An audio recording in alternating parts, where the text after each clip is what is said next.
Hello everyone, আমি Priyadarshini Chatterjee RG Kar medical কলেজে third year MBBS student and welcome back to my channel. Last ভিডিওটা দেওয়ার পরে আমি ভেবেছিলাম তোমাদের 2025 সালে নিট হয়ে যাওয়ার পরে এরপরে তোমরা কি কি করবে সেটা নিয়ে স্টেপ বাই স্টেপ ভিডিওতে আলোচনা করার।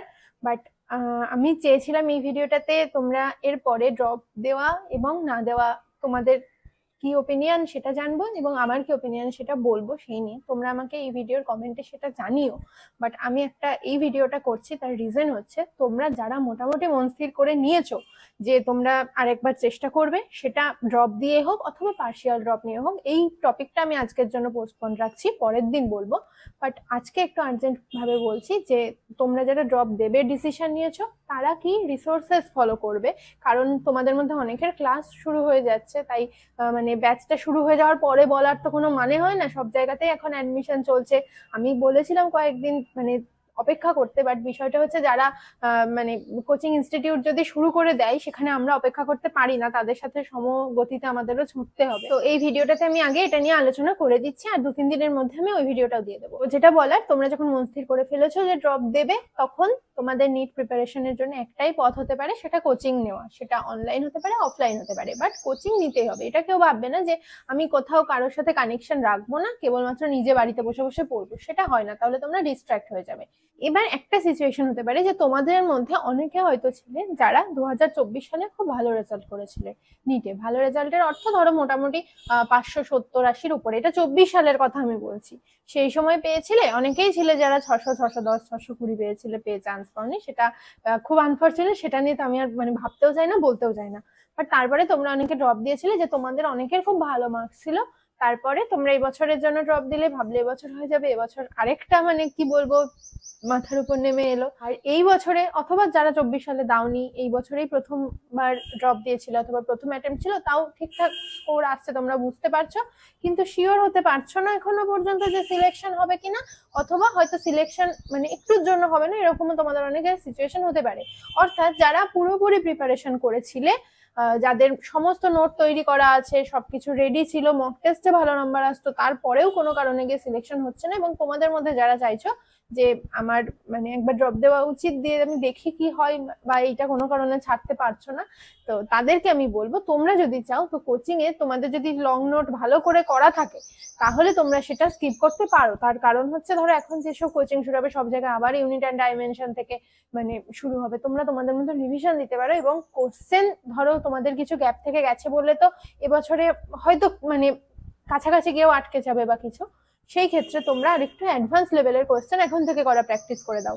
তোমরা চাইলে কোনো একটা, দেখো অনলাইন ব্যাচ খুব অ্যাফোর্ডেবল, ডাউট ক্লিয়ারের জন্য সারা বছর একটা পেসে থাকার জন্য একটা কিনে রাখতেই পারো, কিন্তু তোমরা নিজেদের মধ্যে আরেকটার সাথে টেস্ট সিরিজ নাও, অথবা সেই কোচিং এরই যে টেস্ট থাকবে সেখানে তোমরা একটা যে কোনো টেস্ট সিরিজকে তোমাদের মেন হয় না যে মানে মেন সোর্স যেটা বলবো প্রিপারেশনের, সেটাকে ওই টেস্ট সিরিজটাকে বানাও। আর ওই টেস্ট সিরিজটা, এটা আমি প্রথম যাদের কথা বলছি এদের কিন্তু প্রিপারেশন প্রচন্ড ভালো কনসিডার করে বলছি, যে তোমাদের সব লং নোট বানানো ছিল, কোনো কারণে কিছু কোয়েশ্চেন প্র্যাকটিস কম হয়েছিল, কিছু জন্য সিলেকশন হয়নি, বাট তোমাদের কনসেপ্ট ক্লিয়ার, এটা ধরে নিয়ে আমি বলছি, তারা একটা টেস্ট সিরিজকে টার্গেট করো, একটার বদলে দুটোও করতে পারো। যারা নিজের এফোর্ট পুরোপুরি আগের বছর প্রিপারেশনে অর্থাৎ 25 সালের প্রিপারেশনে দিয়েছিলে, তাদের কথা বারবার বলে দিলাম বলছি, কিন্তু অন্যদের কথা বলছি না। সেইভাবে সেই টেস্ট সিরিজটাকে তোমরা টার্গেট করলে, সেই টেস্ট সিরিজটাকে তোমরা নিটের মতন ভাবো যে এই টেস্ট সিরিজটাতে আমাদেরকে মার্কস কিরকম আসবে এটা ম্যাটার করে না, তোমরা এতদিনে বুঝে গেছো যে কোয়েশ্চেন কঠিন হলে মার্কস কমে যাবে, কোয়েশ্চেন সোজা হলে মার্কস বেড়ে যাবে। বাট বিষয়টা হচ্ছে আমি যে টেস্ট সেন্টারে পরীক্ষা দিচ্ছি সেই টেস্ট সেন্টারের মধ্যে আমার র্যাঙ্কটা যেন প্রথম দিকে থাকে, এটা সব সময় আমার টার্গেট হবে। এখন থেকে আমি যখনই পরীক্ষা দেবো আমার টার্গেট হবে প্রথম দিকে র্যাঙ্ক করা। আমার যদি প্রিপারেশন বেসিক লেভেলটা রেডি হয়ে থাকে সেটা তো খুব ভালো।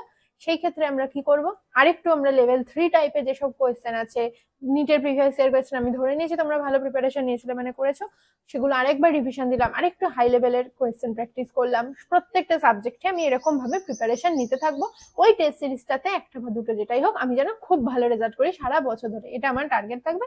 আর কিছু কিছু চ্যাপ্টার যদি অসুবিধা থাকে, বললাম যে সাইডে যদি সম্ভব হয় একটা ব্যাচ কিনে রাখতে, সেই ব্যাচের থেকে দেখো, তবে ইউটিউবে তো প্রচুর ভিডিও আছে, তোমরা দেখতেই পারো। এটা তোমাদের কথা বলে দিলাম, এবার আসছি বাকিদের কথা, যাদের প্রিপারেশনে গ্যাপ ছিল তোমরা বেশি সংখ্যক, তোমাদের মধ্যে কারোর হয়তো এখন সবে এইচএস হয়েছে, কারোর এইচএস হয়নি, কারোর একটা দুটো তিনটে ড্রপ হয়ে গেছে, তারপরে তোমরা ড্রপ দিতে চাইছো, এটা ধরে নিয়ে পার্শিয়াল ড্রপদের জন্য আমি আলাদা করে পরে ভিডিও বানাবো এবং সেটা দেওয়া উচিত কিনা সেটাও বলবো। বাট একটা কথা মনে রাখবে, তুমি পার্শিয়াল ড্রপ দাও অথবা ফুল ড্রপ দাও, এতদিন যা প্রিপারেশনের লেভেল ছিল, এতদিন যা কোয়েশ্চেন এসছে এনটিএ এর দ্বারা, সেই প্রিপারেশনের যে ট্রেন্ডটা ছিল সেই ট্রেন্ডটা কিন্তু এই বছর থেকে বদল করতে হবে, আমরা সবাই বদল করতে বাধ্য। এবার যখন আমরা ট্রেন্ডটা বদল করছি, অর্থাৎ আমাদেরকে এরকম আমরা এবছর প্রিপারেশনের আগে কখনো ভাববো না যে আমরা প্রথম থেকেই একদম হাই জেই মেনের কোয়েশ্চেন দিয়ে শুরু করব প্রিপারেশন। এতদিন যেটা বেসিক লেভেল ছিল সেটা পুরোটা করতে হবে, যা যা বলেছিলাম যে তোমরা সব জানো মোটামুটি, আবার পরে বলবো। সেই বেসিক লেভেলের ফিজিক্সের সাথে, অর্থাৎ লেভেল 1 ফিজিক্সের 100টা করে কোয়েশ্চেন আমি সলভ করলাম, আমার বেসিক পুরো কনসেপ্টটা আয়ত্তে এলো এক একটা চ্যাপ্টার, তবে আমি অ্যাডভান্স কোয়েশ্চেনের দিকে যাব। অ্যাডভান্স কোয়েশ্চেন মানে আমি যেই অ্যাডভান্সের বলছি না, নিটেরই লেভেল 3 এই সমস্ত যেসব ডিসি ব্যান্ডের বইতে দেখবে, অ্যালেনের মডিউলে দেখবে যে কোয়েশ্চেন গুলো থাকে, অথবা তোমাদের স্যারদের ডিপিপি মডিউলে তোমরা দেখবে, সেই কোয়েশ্চেন গুলোর দিকে আমরা তখন যাব যখন আমাদের বেসিকটা ক্লিয়ার।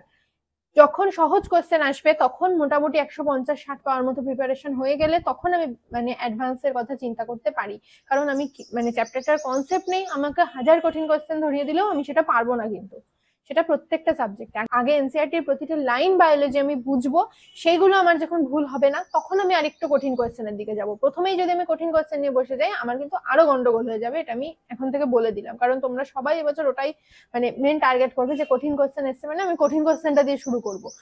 স্বাভাবিক, তোমাদেরও এটাতে দোষ নেই, এটা মনে হবে, বাট ওই যে আমি ভুলটা ধরিয়ে দিলাম যে এটা কিন্তু করো না। আগে মানে ইট একটা একটা করে গাঁথতে হয়, তবে গিয়ে একটা বড় বিল্ডিং তৈরি হয়, সেই রকম ব্যাপার।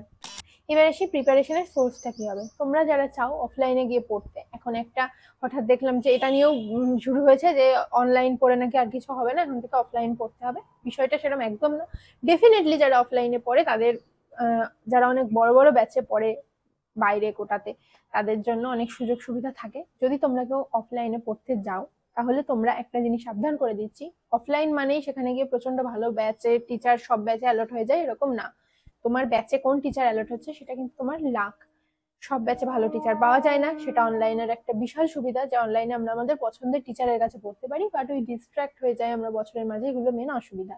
যদি তোমরা কেউ অফলাইনে যাবে বলে ঠিক করে থাকো তাহলে তোমরা ওখানে গিয়ে, আগের থেকে বলে দিচ্ছি যেহেতু তোমার সব রকম অভিজ্ঞতা আছে, প্রথম থেকে চেষ্টা করবে টিচারকে ডাউট জিজ্ঞেস করার, টিচার যেন তোমাকে চিনতে পারে, তার ফলে টিচারের সাথে তোমার একটা ভালো সম্পর্ক হয়ে যাবে এবং টিচারও জানবে যে তোমার মধ্যে একটা জানার ইচ্ছা আছে, যেটা আমরা বেশিরভাগ করতাম যখন আমি অফলাইনে গেছি। আমি কোনোদিন ভয়ে লজ্জায় কাউকে কিছু জিজ্ঞেস করিনি, যে আমি যদি একটা সিলি ডাউট আস্ক করে নিই তাহলে আমার সাথে যারা বসে আছে তারা তো আমাকে খুব বোকা ভাববে, এবং এইভাবে গুটিয়ে গুটিয়ে থাকবে না যে ভুলগুলো করেছি সেগুলো বলে দিচ্ছি। প্রথম থেকে চেষ্টা করবে যদি কেউ অফলাইনে যাও, যে অফলাইনে যে মক টেস্ট গুলো হবে সেই টেস্ট গুলোতে ভালো পারফর্ম করার।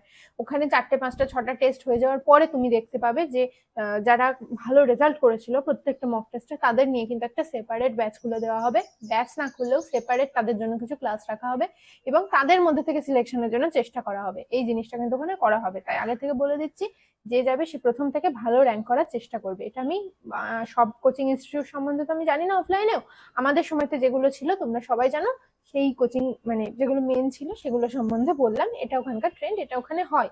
আর মকে কি করে ভালো নাম্বার পাবে আমি কেন পেতাম না তখন আমি বুঝতে পারতাম না, বাট স্যাররা যেটা পড়াতেন সেটা বাদ দিয়ে প্রচুর পরিমাণে কোয়েশ্চেন নিজে প্র্যাকটিস করবে, মডিউলটা পুরোটা করবে, যেগুলো হবে না স্যারকে গিয়ে জিজ্ঞেস করবে, এই ফেসিলিটিটা তো তোমাদের ওখানে দেওয়াই হবে।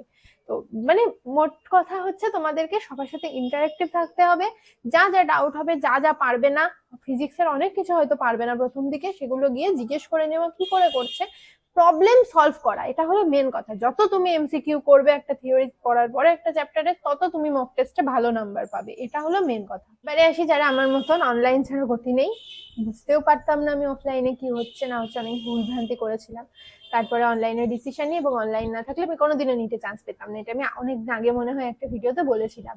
তো তোমরা কি করবে, দেখো বিষয়টা হচ্ছে আমি যখন অনলাইনে পড়েছি, এটা আমার নিজস্ব একটা মেথড বলতে পারো বা কিছু, এটা ঠিক না ভুল আমি জানি না। অবভিয়াসলি তোমরা যদি একটা ব্যাচ কেনো যে কোনো, সেই ব্যাচটাকে পুরোপুরি 100% ফলো করলে যে কোনো কারোর সিলেকশন হয়ে যাবে, বাট আমি করিনি সেটা, আমি একটু যা বলবে তোমরা নিজের মত খাটিয়েছিলাম বা কিছু। আমি অনেকগুলো স্যারের কম্বাইন্ড পড়তে গিয়েছিলাম, মানে ধরো যেই স্যারের কাছে যেই সাবজেক্টটা আমার চুজ হতো আমি সেই স্যারকে মানে প্রেফার করতাম। যেমন ধরো আমি আগেও বলেছি যে বায়োলজি আমি 2-3টে জায়গায়, অনেকগুলো জায়গায়, 2-3টেও না অ্যাকচুয়ালি, বায়োলজি মেন এক জায়গায় পড়লাম। যেমন তখন আমি বায়োলজি আমাদের ব্যাচে তরুণ স্যার পড়াতেন, তরুণ স্যারের থেকে অনেকগুলো বোটানিক চ্যাপ্টার পড়েছি। বাট সেটা পড়ার পরেও আমি ইউটিউবে বিভিন্ন স্যারেরা, যেমন এখন তোমাদের যিনি বিপিন স্যার বায়োলজি পড়ান তার থেকে অনেকগুলো চ্যাপ্টার পড়েছিলাম। এইরকম ভাবে আনন্দমানি স্যারের থেকে অনেকগুলো চ্যাপ্টার পড়েছিলাম। বিভিন্ন জায়গা থেকে বায়োলজি এনসিইআরটিটা স্যারেরা পড়াতেন, সেটাও আমি পড়তাম। মানে মেন ব্যাচে আমি লেকচার দেখে সেই লেকচারটা নোট নিয়েছিলাম। সব চ্যাপ্টার অবশ্যই না, লিভিং ওয়ার্ল্ড, অ্যানিমাল কিংডম, তারপরে মানে যে চ্যাপ্টারগুলো মেনলি মুখস্থ ছিল, বোঝার ছিল না, সেই চ্যাপ্টারগুলো আমি ওরকম ভাবে বড় বড় নোট বানাইনি। বাট যেগুলো কনসেপচুয়াল চ্যাপ্টার, যেটা আমি আগের দিন পেডিগ্রির কোয়েশ্চেনটা অ্যানালাইসিস করতে গিয়ে বলেছিলাম যেগুলো কিন্তু আমাদের জানতে হবে, সেই প্রতিটা চ্যাপ্টার কিন্তু আমি লং নোট বানিয়েছিলাম কোনো স্যারের থেকে বা ম্যামের থেকে বুঝে বুঝে। তারপরে আমি ইউটিউবে এসে যারা এনসিইআরটি পড়িয়ে দেন লাইন বাই লাইন, সেটা অনেকবার দেখেছি। এক একটা চ্যাপ্টার মনে হয় 5-6টা করে আমি ভিডিও দেখেছি। সেটা সেম টিচারের ভিডিও বারবার দেখেছি, অথবা বিভিন্ন টিচারের ভিডিও দেখেছি। এইভাবে আমি বায়োলজি করেছি। ফিজিক্স কেমিস্ট্রিও তাই। এক জায়গাতে আমি বলেছি যদি সম্ভব হয় যে তোমরা যেই স্যারের কাছে পড়বে সেই স্যারের লং নোট তোমরা সারা বছর ফলো করলে। তারপরে আমার এটা পার্সোনালি রিকমেন্ড করে রাখলাম, যদি তোমাদের সময় থাকে, নিট ফিজিক্স কোটার প্রশান্ত স্যারের যে ক্র্যাশ কোর্স আছে, যেটা সেই 2020 সালে লকডাউনের সময় বানানো, সেই ক্র্যাশ কোর্সটা দেখো, ফিজিক্স বদলে যায়নি, একই আছে। যদি সম্ভব হয় তোমরা একবার করে দেখে নিও। আর যদি আরো সম্ভব হয় তাহলে স্যারের অনেকগুলো ব্যাচ আছে, তোমরা যেটা ইচ্ছা দেখো। বাট আমার মনে হয় যে ওটা তোমাদের নাম্বার যদি 120 থাকে সেটা 150-এ নিয়ে যেতে সাহায্য করবে। সেটা তো আপ ডাউন হবে কোয়েশ্চেনের লেভেল অনুযায়ী। মোটামুটি ভাবে আমি বললাম যে তোমাদের নাম্বারটা অবশ্যই বাড়বে এবং তোমাদের ফিজিক্সের প্রতি একটা কনফিডেন্স আসতে বাধ্য। বাট এটা বলছি মানে আমি এটা না যে আমি ক্র্যাশ কোর্স দেখতে বলছি, আমি কিন্তু বলছি লং নোটের সাথে টাইম থাকলে এটা করতে। আমি অনেকগুলো চ্যাপ্টার এটা করেছিলাম এবং শেষের দিকে কিছু চ্যাপ্টার যখন আমার হাতে সময় ছিল না, আমি স্যারের ফেজ 1 ফেজ 2 দেখে নিয়েছিলাম। সেটা খুব হাতে গোনা কয়েকটা। ম্যাক্সিমাম চ্যাপ্টার আমি কিন্তু অন্য জায়গা থেকে লং নোট করে নিয়ে তারপরে স্যারেরটা তার সাথে অ্যাড করেছিলাম, এবং এতভাবে কনসেপ্টটা আমি ঝালিয়ে নিয়েছিলাম বলে আমার মনে হয় যে আমি ফিজিক্স এখনো খুব ভালোবাসি। আরেকটা জিনিস সেটা হচ্ছে কেমিস্ট্রিতে আমাদের সময়তে যেটা ছিল না, সেটা হচ্ছে NCERT inorganic line by line কোথাও যদি পড়িয়ে দিত, আমার মনে হয় আমার মতো বাংলা মিডিয়ামের ছাত্রীদের একটু সুবিধা হতো। আমি জানি না এখন সেই রকম কোনো ভিডিও ইউটিউবে আছে কিনা, তোমরা একবার খুঁজে নিও, যদি থাকে তাহলে সেখান থেকেও ওই একজন স্যারের থেকে লং নোট সারা বছরের বানিয়ে নিয়ে তার সাথে অ্যাড করতে বলছি আমি। ফিজিক্যাল কেমিস্ট্রি অতটা দরকার নেই, যে ব্লু বক্স গুলো দেখে নেবে। অর্গানিকও দরকার নেই। অর্গানিক আমাদের সময় আমি পঙ্কজ স্যারের থেকেই শুধুমাত্র পড়েছিলাম, আর কোথা থেকে আমি অর্গানিক পড়িনি। এবং এনসিইআরটির ওই একটু একটু যেগুলো স্যার যেটা পড়ান না, এনসিইআরটি ধরে ধরেই পড়ান। মানে নোটটা দেখে এনসিইআরটি খুঁজলেই পাওয়া যেত যে মানে এই পাতাটা আজকে হলো, এরকম ব্যাপার। তো কয়েকটা জিনিস যদি মনে হচ্ছে যে কিছু এক্সেপশন থাকতো, কিছু এক্সাম্পল থাকতো, কিছু ব্লু বক্স থাকতো যেগুলো হয়তো নোটের মধ্যে থাকতো না, জাস্ট দেখে নেবে। এমন না যে আমি বসে বসে organic chemistry NCERT line by line পড়েই যাচ্ছি, সেটা শেষ হবে না তাহলে। এটা গেল। এইভাবে আমি বিভিন্ন প্ল্যাটফর্ম থেকে টিচারটা চুজ করে নিয়েছিলাম, একটা পার্টিকুলার ব্যাচের কোনো টিচার না করে। তারপরে আমি গিয়ে অন্য একটা টেস্ট সিরিজ জয়েন করেছিলাম, আমার যেটা স্ট্যান্ডার্ড মনে হয়েছিল, যেটা ভালো লেগেছিল। এটা সবার পার্সোনাল চয়েস। তো সেই টেস্ট সিরিজের চ্যাপ্টার অনুযায়ী আমি অন্য জায়গায় টিচারদের থেকে পড়ে আসতাম সেই চ্যাপ্টারগুলো। আমি এমনও হয়েছে যে আমি 2022 সালে নিট দেবো বলে আমি 22 সালের লেকচার ফলো করিনি, আমি 21 সালেরও ফলো করেছিলাম। কিন্তু তোমরা যখন একটা মনে করছো যে অনলাইনে এখন একটা ব্যাচে পড়বে, তখন তোমরা প্রথম থেকে সেই ব্যাচটাই পড়ো। এই বছর কোয়েশ্চেন আসার পরে স্যাররা হয়তো অনেক কিছু আপডেট করে দেবেন, সেই রকম আপডেটেড যে ভার্সনটা আসবে সেটার সাথেই তোমরা পড়ো। আমি সেটাই রেকমেন্ড করবো এবছরের জন্য।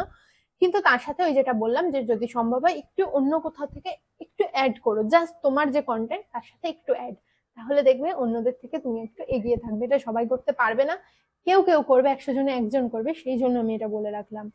আর যদি কেউ রিস্ক নিতে চাও, যদি মনে হয় যে এইরকমও করবে যে এক একটা জায়গা থেকে নিজের বেস্ট টিচারটা খুঁজে নিয়ে কোথাও গিয়ে মক টেস্ট দেওয়া, সেটা করতে পারো। সেটা আমি করেছিলাম। আর এটা পুরোপুরি এক একজন এক একটা ভাবে সিলেকশন পাই। সবার নিজস্ব একটা স্ট্র্যাটেজি থাকা উচিত, নিজের কোনটা শুট করছে এটা অনেক ভাবে বলে দিলাম কি কি করা উচিত। আর আরেকটা কোয়েশ্চেন বারবার আসছে, সেই জন্য বলে দিচ্ছি যে এখন যেটা আমাদের অনলাইনে মেন ইনস্টিটিউশন, আমাদের সময়তেও ছিল, তোমাদের সময়তেও আছে, সেইখানেও তো দুটো দুটো স্যার অপশন থাকে। তো তোমরা কনফিউজড হয়ে যাচ্ছ যে কোন স্যারের কাছে আমরা পড়বো। এবার দেখো, আমি যে স্যারের পড়ানো দেখেছি, নোট দেখেছি, আমি তারটা বলতে পারি যে তিনি মানে গ্যারান্টি সহকারে ভালো পড়ানো। অর্থাৎ এতদিন যে ফিজিক্স পড়াচ্ছিলেন, নতুন একজন স্যার এসেছেন, তিনিও অবশ্যই খুব ভালো বলে এসেছেন। বাট আমি যার কাছে পড়িনি, আমি তো তার সম্বন্ধে বলতে পারি না। তোমাদের যদি মনে হয় যে তোমাদের যারা ব্যাচমেট আছে তারা যেখানে পড়ছে, যেটা তোমাদের শুট করছে, অবভিয়াসলি ডেমো ভিডিও নিশ্চয়ই আছে, ইউটিউবে আরো কোথাও আগে হয়তো স্যার পড়িয়েছেন সেই সমস্ত ভিডিও আছে। এই যে সময়টা, এখনো তো তোমাদের ব্যাচ শুরু হতে 2-3-4 দিন টাইম আছে, এই সময়টায় তোমরা ভালো করে একটা ইউনিট ডাইমেনশন চ্যাপ্টার দেখবে না তাই বলে একটা কোনো ভালো চ্যাপ্টার SHM ওয়েভ এরকম কিছু একটা ভিডিও দেখো, মানে তারপরে সেটার প্রিভিয়াস ইয়ার কোয়েশ্চেন দেখো যে কতগুলো কোয়েশ্চেন হচ্ছে। যদি সব হয়ে যায় তাহলে সেই স্যারকে সিলেক্ট করো। মানে এক একজনের এক একজন স্যারকে ভালো লাগতেই পারে, তোমার যে স্যারকে ভালো লাগবে সেই স্যারকে আমারও সমানভাবে ভালো লাগবে, বা আমি সমান, এটা ভালো লাগার ব্যাপার না, এটা আমি বুঝতে পারছি না, আমি কোয়েশ্চেন করতে পারছি না, এটা মেন ব্যাপার। তো এটা দেখবে, এটার সাথে কোনো ইমোশন নেই, কিচ্ছু নেই, জাস্ট তোমার কোন স্যারের কাছে পড়ে শুট হচ্ছে এইটুকু তুমি দেখবে, সেই মতন তুমি পড়বে। আলটিমেটলি আমরা সবাই এই নিটের যে লুপ সেটা থেকে বেরোতে চাইছি, এটা নিয়ে এত কিছু, এত রিসার্চ দরকার নেই। তোমার কেবল সারা বছরের একটা মাত্র স্বার্থ, বোঝো তো, একটা স্বার্থ হবে যে আমি নিটটা পাবো, সেটা কিভাবে পাবো, কার মাধ্যমে পাবো, এত কিচ্ছু জানার দরকার নেই। আমার কোথায় কনসেপ্ট ক্লিয়ার হচ্ছে, আমি কোথায় কোয়েশ্চেন ঠিক করে করতে পারছি, এইটুকু আমি দেখবো, সেই মতন আমি টিচার সিলেক্ট করবো, সেই মতো আমি পরীক্ষা দেবো। যদি তোমার মনে হয় আমি একটাই ব্যাচ নেবো, সেই ব্যাচটাতে 100% যা যা দেবে, সেটা পৃথিবীর যে কোনো ব্যাচ হোক, মানে যে কোনো কোচিং ইনস্টিটিউশন হোক না কেন, সেই একটা ব্যাচে যা যা দেবে যদি কেউ প্রথম থেকে শেষ অবধি ফলো করে, এমনকি সেটা যদি অফলাইন কোচিং ইনস্টিটিউটও হয়, সেও যদি প্রথম থেকে শেষ অবধি যা যা দিচ্ছে, প্রতিটা শিট, প্রতিটা মেটেরিয়াল, টেস্ট, সমস্ত কিছু ফলো করে, তাহলেও কিন্তু সে সিলেকশন পাবে। আমি 4টে জায়গার 4টে টিচারের থেকে দেখেছি, ইউটিউব থেকে দেখেছি, মানে এই না আমারটাই একমাত্র ঠিক মেথড, এটা ছাড়াও মেথড আছে, সবাই তো সবকিছু ফলো করতে পারবে না। তো সব রকম বললাম, তুমি দেখো, তোমাকে এটা আলটিমেটলি ডিসিশন নিতে হবে যে তুমি কি করবে। আমি একটা বলে দিলাম, তুমি সেই মতন করতে গেলে, কারণ আমাকে ধরো কেউ কিছু বললো, আমি সবটা শুনতে পারি না, কারণ আমার মনে হয় আমার এটা শুট করবে না, আমি তখন সেটা শুনি না তার কথাটা, তুমিও শুনবে না, নিজের ডিসিশন নিজে নাও। আর এর পরের ভিডিওটা আমি ড্রপ দেওয়া নিয়ে বলবো, যেটা নিয়ে আমি অনেক কিছু বলতে চাই, অনেক কিছু শেয়ার করতে চাই, ওটা আমার কাছে খুব ইম্পর্টেন্ট একটা ভিডিও, বাট আমি যেহেতু এটা আর্জেন্ট ছিল তাই জন্য আগে। তো আশা করি তোমাদের আমি সবটা বোঝাতে পেরেছি। এই ভিডিওটা এখানে শেষ করছি, পরের ভিডিওটা খুব তাড়াতাড়ি দিচ্ছি।